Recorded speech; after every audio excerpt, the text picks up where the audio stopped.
Brenda and Tony were driving along the countryside on a December night. They were on a road trip for 2 weeks as a part of unwinding from a lot of hard work doing up their new house. The plan was to stay in several motels along the way and enjoy the road trip and eating out in diners and enjoying the scenery in between. It was just about getting dark when Brenda was surprised to see a hitchhiker on the road. She said to Tony, "Do you see that?" Tony said, "Yeah, I wonder who is it, way out here." The couple decided to stop, and the hitchhiker said, "Hi there, my name is Paul. I would really love if you could give me a drive just a few miles up the road to the next motel, please. I took the wrong bus and I'm walking miles." Tony said, "Sure, hop in the back." The man's name was Peter. When he was in the back, he began to speak. "I was sure happy to see you guys come along. I must have been walking for miles. I was about to drop unconscious with tiredness from all the walking, and believe me, I'm not fit enough to walk that long. But ye guys, where are ye from? Let me guess. The big city, or maybe you're from the suburbs. Maybe you're the type of people that look down on folk like me." Brenda and Tony found that comment to be strange. Tony said, "Excuse me? Why would we look down on you?" Peter suddenly pulled out a gun and pointed it to Brenda's head and said, "I'll tell you why you look down on me, because I've a gun held to your girlfriend, or is it your wife's head, and you're probably saying to yourself, I'm crazy." Tony said in a voice filled with fear and shock, "What the hell, man? Put away that gun." Peter said, "I do the talking around here, now keep driving." Brenda began to feel around her pocket for her phone and pretended to sneeze, to look down and press 911. When she did, she kept the phone on, hoping it would be traced. Tony said, "Look man, I don't know what's going on, okay? But I know that we did nothing to you, so please just put the gun away." Suddenly Peter shouted, "Stop the damn car." Brenda shouted, "Please, no, please stop, just leave us alone." When the car stopped, Peter shot Tony in the back of his head, and he died instantly. The hitchhiker shouted to Brenda, "You're lucky I'm not going to kill you, bitch," and he ran out of the car. Brenda picked the phone up and said to the 911 operator, "Please help me, please, my husband has just been killed by some guy we picked up." 10 minutes later, the police arrived and took a statement from Brenda. Brenda was sitting inside her home that herself and Tony had recently refurbished. There was a noise at the door, and a figure walked into the room. She could see that it was Peter the hitchhiker. He pulled out a gun and pointed at her. Then he smiled and said, "Bang, bang." She smiled back at him and said, "I have your money, and thanks for taking this job. He actually was cheating on me all the while we were doing up our new home." Peter said, "I actually must give you credit for this idea and coming up with the 911 call, etc. But as much as I'd love to stay around for tea, I need to get going, because if your police or neighbours see me, then who knows, tongues might start wagging and they might ask questions."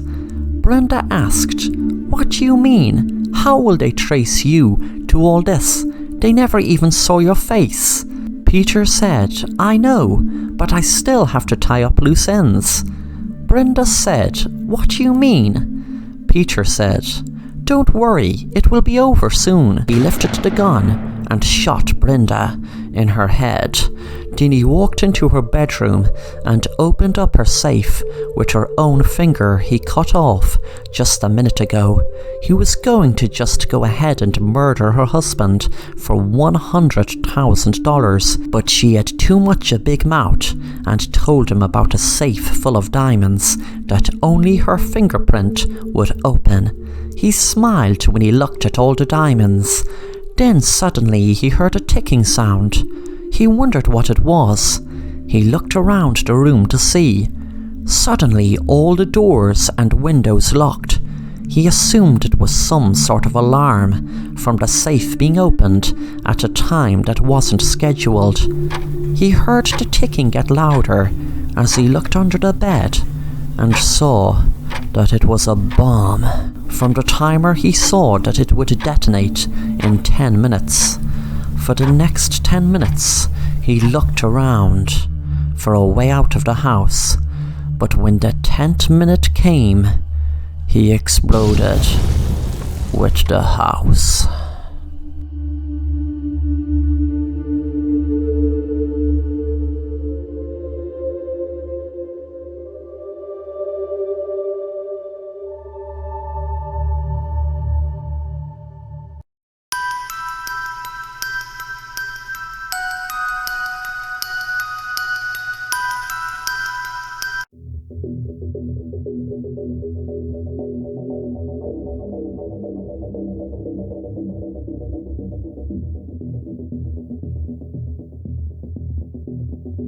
Hi, this is Kate Valentine. I'm responding about the request you put on the police auction materials. I bought a few kids' books from that auction, actually a whole crate of them. At the time, I didn't look at them, I just put them on the bargain shelf in order of the author's names. I had never heard of the author or the book title, so I gave them all orange stickers, which meant 50 cents each. One day, it was particularly dead, so I paged through them, and I noticed this one with very simple, minimalistic drawings called Dave's Days.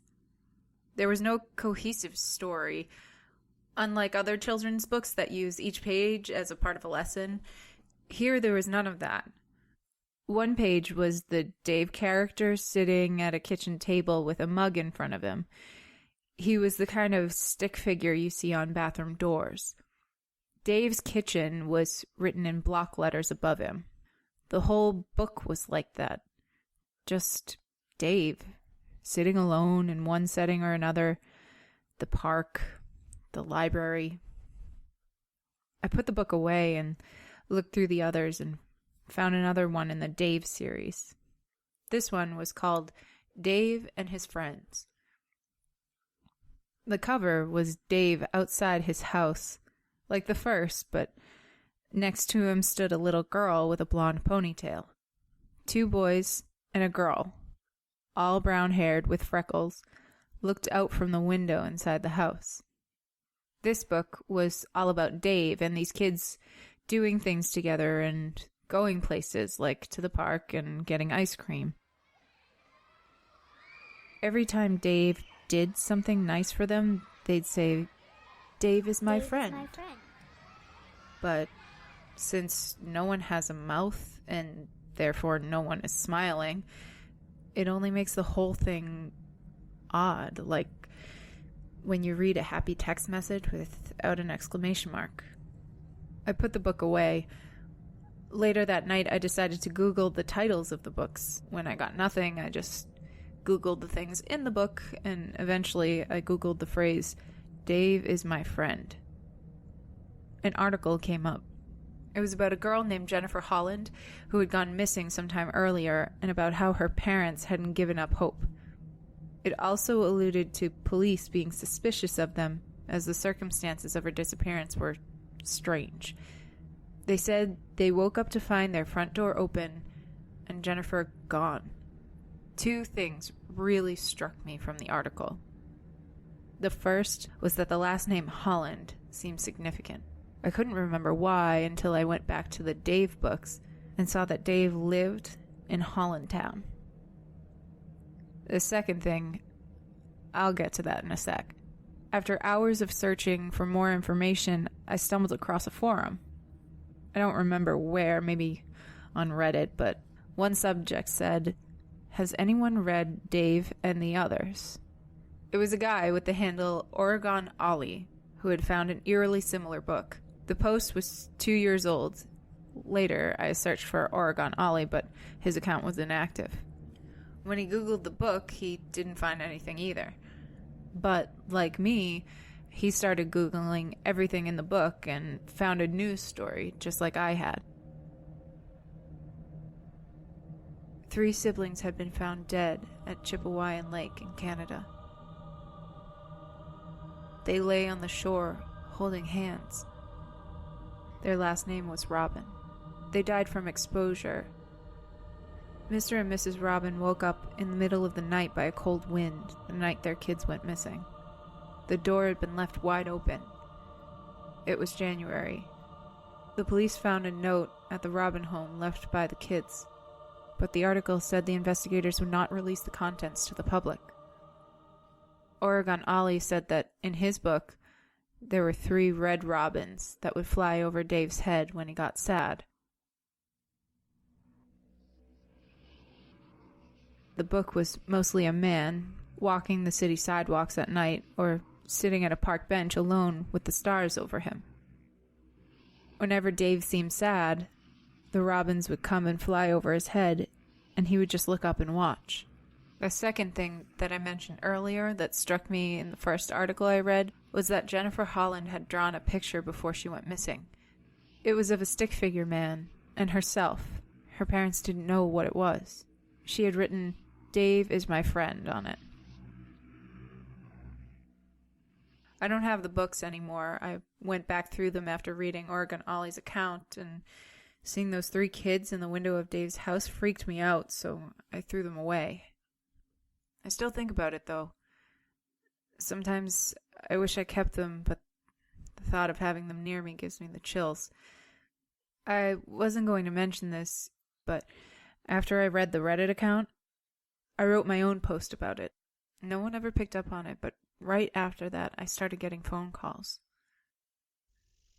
When I answered, I would hear some electrical buzzing, but that was it. First, the calls were just at my house, but then I got them on my cell and even at work. Slowly, it died down, but I still get them from time to time. The last thought that crosses my mind when I lock my doors at night is, I wonder if it's Dave calling me. And I wonder if he's there somewhere, watching my house when I go to bed. Sometimes I move my bureau in front of the door just to be safe.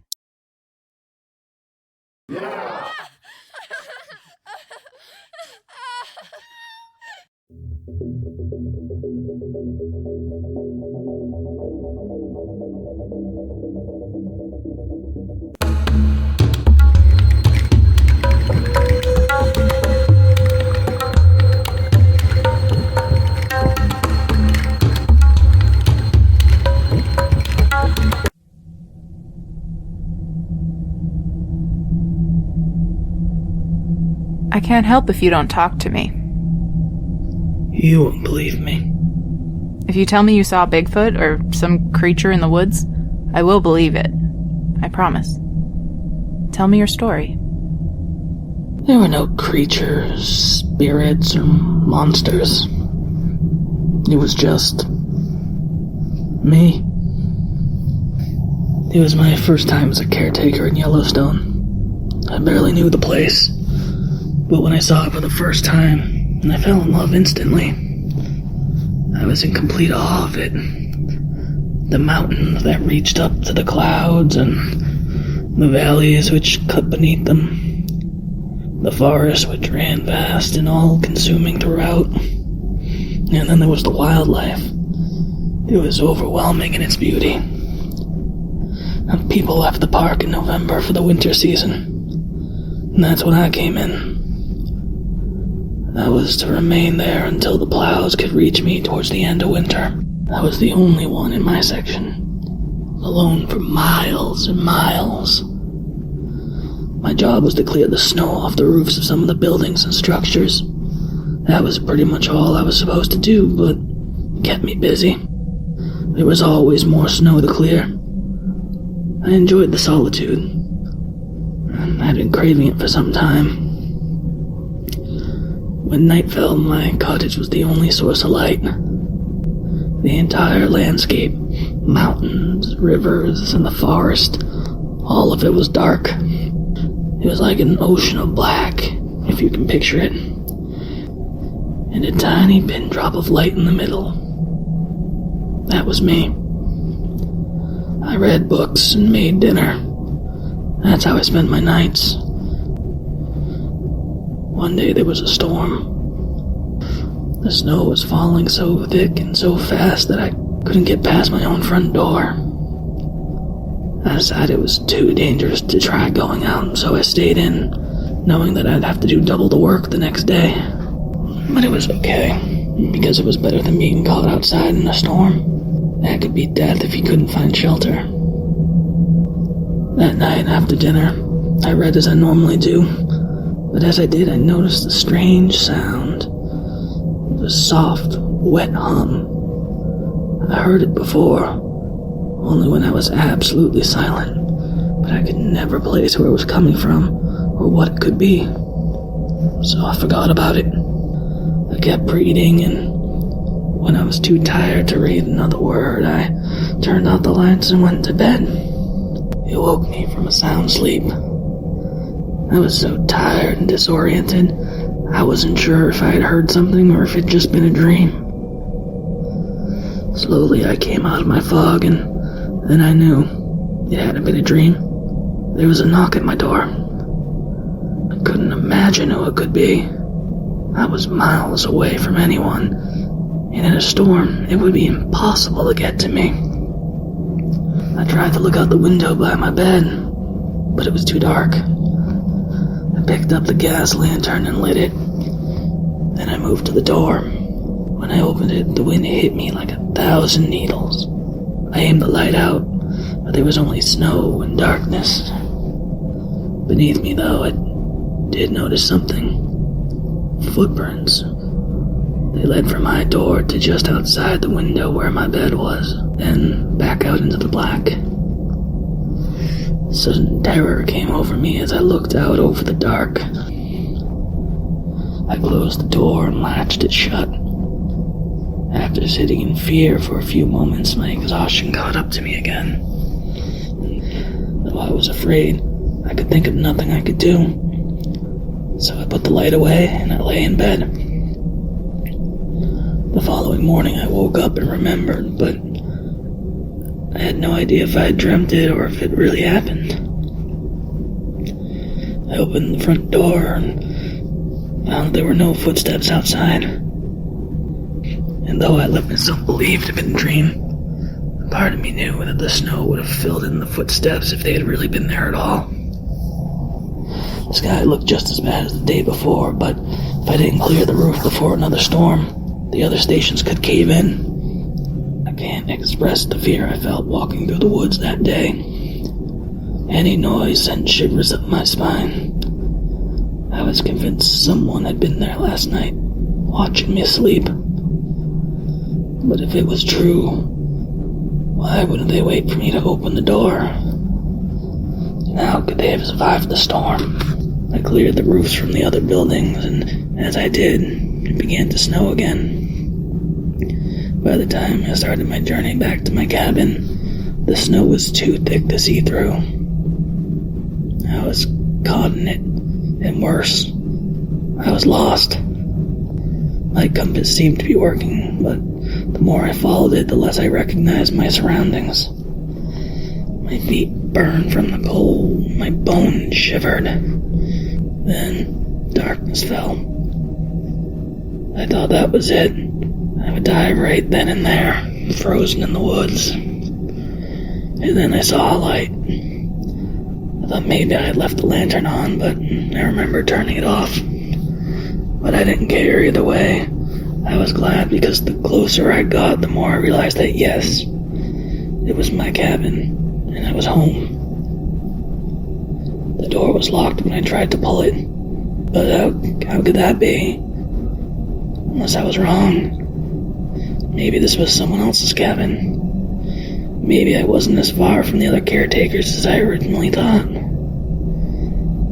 I knocked and waited. The wind blew cold all about me.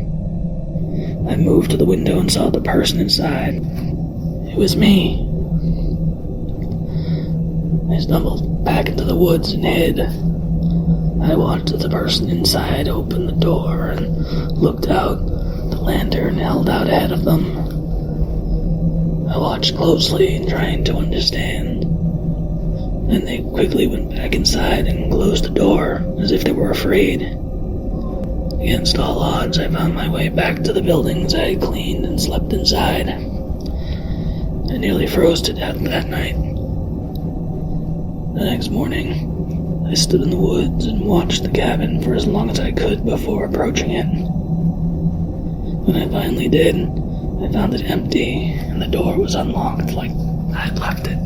It felt foreign to me now, like I was in someone else's home, like when you have to stay at a stranger's house, except all the things in it were mine.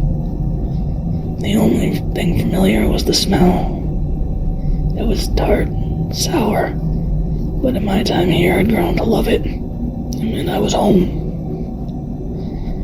Outside, the world was frozen. The life and beauty I had been struck by when I first arrived had long since faded. I was afraid of the day because I could look out my window and see what was outside. I didn't want to see. But of course, the day was nothing compared to night. I needed the heater, but it lit the cabin from inside. I felt naked, exposed. I couldn't see anything past the windows. The only thing in them was my own reflection. I lifted the mattress off the bed and leaned it against the glass. I didn't need the bed. I had no intention of sleeping that night. I sat across from the door and watched it. Every time the wind blew and shook the door, I felt my stomach turn cold. At first, I couldn't tell if I was really hearing what I thought. The screams swelled and faded, or maybe they were just shrieks of wind pushing through the pines. I found the lantern and opened the door. The world was black. The light ahead lit only a few feet in front of me. I could see snow on the ground, snow falling in tiny specks, but nothing else. When it came from my right, I would aim the light towards it. Seconds later, it would be on my left. It was in front of me. It was behind me. It was close. It was far. I was terrified, and before long my fingers began to burn. I had to go back. When I did, I put the mattress back down on the bed. I was too tired. Fear and vigilance had taken it all out of me. I lay in the bed and listened, but there were no more screams. I had dreamt it, and I decided, or imagined it. If it was real, she would have seen my light. She would have seen it by now. The orange glow of the heater through the window. If it was real, maybe I would see her footsteps in the snow in the morning. Or perhaps she would wake me with a knock. These thoughts swirled in my mind, but I knew they were nonsense. I just needed sleep. And so I closed my eyes and did just that. The following morning I woke up and remembered that I had no idea if I had dreamt it or if it really happened. I opened the door and found there were no footsteps outside. And though I let myself believe it had been a dream, part of me knew the snow would have filled in the footsteps if they had truly been there at all. There was no way to know. I looked out over the ice and the dead trees and the leaden sky, which seemed like a concrete slate about to drop. I couldn't face it. I couldn't go out and do my job. I knew something was out there. I didn't know what, but it was there. Between the trees on the other side of the hills. I sat on the floor facing the door again. I stared at the wood of the door and listened. I wondered about her, the woman who screamed. I wondered if she had died in the night, and if so, would she come now? Would she come knocking and ask why I didn't help her? In the silence of the day, I could hear it again. The strange hum, the wet, sticky sound I knew I could never place. And then something fell in front of me, small like a speck, but solid. I leaned down to it. It was white and wriggling. A maggot. Something tickled my hand. I looked down and saw another maggot crawling across my knuckles. Another one dropped from above, falling on my shoulder. I lifted my eyes up. On the ceiling, there was the shape of a small square door. I had forgotten about it. Forgotten about the attic. It was too small to go into, meant only for storage. At the edge of the square door, maggots writhed and dropped. Something was there. Something had been there the whole time. That I could place it now. It was the sound of 100,000 maggots feasting. I moved the heater to the center of the room and used it as a stepping stool. I climbed it and reached for the door on the ceiling. The smell, the familiar smell I've grown to love, was overpowering here. My eyes stung, my throat closed. I lifted my head to the attic. His small body entirely covered by them. A blanket of maggots so thick I couldn't even see him. Did you remember then that you hadn't come alone? Yes, I remembered. They still haven't found your wife.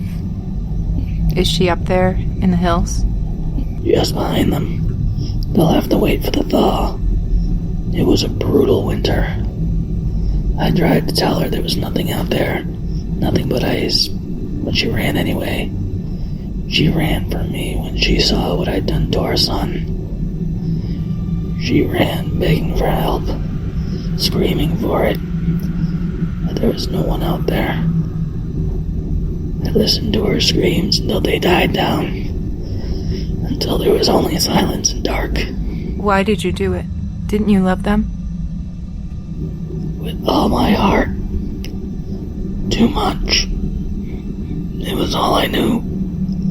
It was suffocating. Some men shouldn't have that much love. Some men should just be alone.